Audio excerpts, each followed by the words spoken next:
Have you guys subscribed to the membership program? Because if you hasn't, you're missing out, okay? Simple as that. Exclusive footage dropping almost every single day, but you got to be a member to see it. All right, so yesterday, Dana White announced the return of the Nigerian Nightmare, the one and only Kamaru Usman, one of the greatest welterweight fighters that this sport has ever seen. Either the best or number two. I've got him at number two. George St. Pierre is the greatest welterweight the sport's ever seen. Kamaru Usman's number two, okay? Anyway, he's coming back. We haven't seen him in about 18 months, about 20 months actually, since he last fought against Khamzat Chimaev, where he took the fight on short notice and gave Khamzat a really good fight. Got dominated in the first round and then a close second, won the third. It could have been a draw. Call it what you will. It was a loss on the record, okay? He's coming back and he's taking on Joaquin Buckley. The UFC is coming to the State Farm Arena in Atlanta, Georgia. The main event is going to be Kamaru Usman and Buckley. Now, Buckley is a young up-and-comer. Buckley is explosive. Buckley is exciting.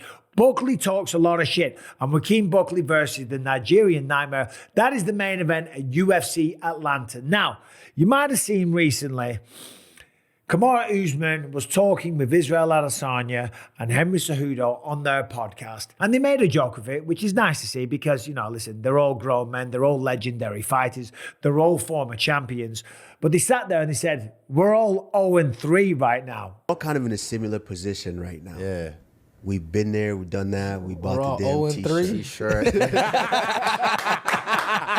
Which of course they are. And the great thing was, it was a nice moment. They all laughed about it. By the way, don't think that that doesn't stink. Okay, when you're a world championship caliber fighter, when you're a long-time champion like Israel Adesanya, Kamaru Usman, when you're one of the greatest combat athletes of all time like Henry Cejudo, sitting there and admitting that you've lost your last 3 fights in a row, that is a tough pill to swallow. But that's also the nature of the beast. That's the way combat sports goes.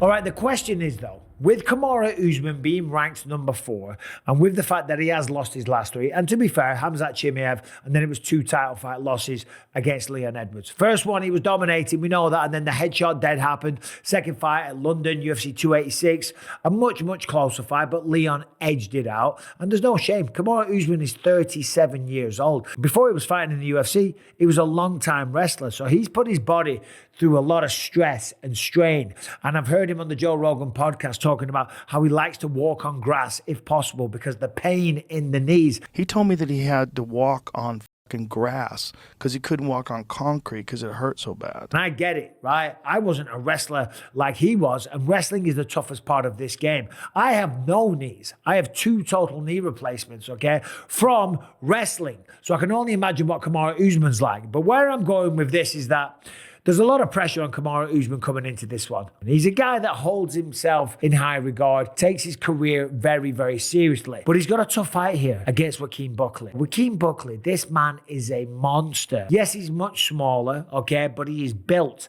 like a brick shithouse. He is as explosive as they come. You've seen the viral knockout when he knocked out Impa Kasanganay. That was like something out of Street Fighter 2 or whatever. It was unbelievable. Something like Big Trouble in Little China. We'll go with that one. That's a better reference. One of my favorite movies, by the way. But what he's done since then is assert himself as a legit contender in the welterweight division. Joaquin Buckley is currently on a 6-fight win streak. Really good wins over Andre Fialho. Knocked him out in the second round. Knocked out Alex Morono in the third round. Knocked out Vicente Luque in the second round. Nursultan Ruzaboyev, that was dominating a lot of people, beat him and beat him soundly in Atlantic City. And what he did in that fight that really impressed me is that he used his wrestling to great effect. Of course, then he knocked out Stephen Wonderboy Thompson. And then last time out in Tampa, Florida, put an absolute beat down on Colby Covington. Yes, Colby claims it was stopped because of a cut. It was stopped because of a cut, but it was a bad cut and it was a bad performance. Buckley was in control. He was out wrestling him. He was out working him. He was landing the bigger shots, and that cut was nasty, okay? And you got to look, Colby Covington is someone that has a lot of history with Kamaru Usman. And yes, Kamaru fought him twice, and he beat him twice. First time, it was stopped. Mark Goddard stepped in. It looked like Colby was hurt. And then the second time, they went to a decision. So you could look at that and go, wow, Joaquin Buckley was able to stop him. But you've got to remember, that was a younger version of Colby Covington, and it was a much younger version of Kamaru Usman as well. What I'm saying here is, if Kamaru Usman loses this fight, will that be the end of his career? I'm not throwing any shade. I've got nothing but the greatest respect and deep admiration for Kamaru Usman. He's a solid human being. He's an incredible fighter. He's been a great ambassador for this sport. However, 37 years old, hasn't been too active. And then if you lose 4 in a row, maybe it's time to think about walking away from the sport. As I say, I don't say that lightly. He's a great guy. But we know Joaquin Buckley's coming into this one revved up, okay? This is the biggest fight of his career. They always are, by the way, but this was the big one. This is the final hurdle. This is the one that gets him a title fight, maybe, if he's victorious. He's only 30 years old. The man used to train by himself out in a park. Didn't really have a team. Would just go to the park, shadow box, do pull-ups on the monkey bars, jump on the swings and stuff like that. He would just go to the gym and he would just go to the park and freestyle it, as I say. But now he's got a great team behind him. Now he's starting to use this, okay? And yes, when you look at the career of Joaquin Buckley, there's 6 losses on there. Got knocked out against Chris Curtis. Lost to Nasruddin Imavov. But that was a long time ago. That was 3 years ago, okay? Since then, he's started to use this. He's got a team around him. He's got structure in his training. And that is when you really start to learn. And that's when you become the best version of yourself.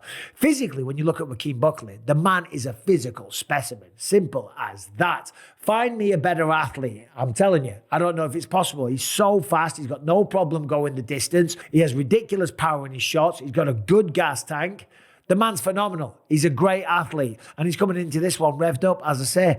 Kamaru Usman, anytime anyone fights Kamaru Usman, okay, you've got to bring your A game. And especially when you look at what he did against Khamzat Chimaev. Yeah, all right. He kind of got ragdolled in the first round. But round 2 and 3, he slowly worked his way back into the fight. And as I say, I remember at the time I said that fight could have been a draw, okay? So there's no question that Kamaru Usman is still a threat to the very best people in this game. Question is, does he win this fight? If he loses that, he's then 0-4, okay? And the question is, if he loses to Joaquin Buckley, does he walk away from the sport? Is the nightmare over? Is this the end? Is it done? Is this the last time maybe that we get to see Kamaru Usman fight? By the way, I'm not saying that that is the case. I'm just saying these are questions that we have to ask ourselves. Now, when we look at the rest of the card, Rose Namajunas is on there. She's the co-main event against Miranda Maverick. We've got Alonzo Menefield taking on Omar Sy. We've got Teresa Bleeder taking on Jamie Lynn Horth. Andrei Petrosky taking on Edmund Shabazian. Cody Durden versus Jose Ochoa. And Mansour Abdul Malik taking on Cody Brundage. That's going to be a banger. Someone's getting knocked out in that one. Anyway, let me know what you think about everything what I said. As I said, I want to reiterate this. This is not throwing any kind of shade at Kamaru Usman. I'm a big fan. I have a lot of respect. But these are questions that we have to start asking ourselves when we start losing a few fights and when we're 37 and we're fighting this young up-and-comer that has so much to gain by beating him. Anyway, just something to talk about. Let me know what you think about it in the comment section. Subscribe, ring the bell. See you soon.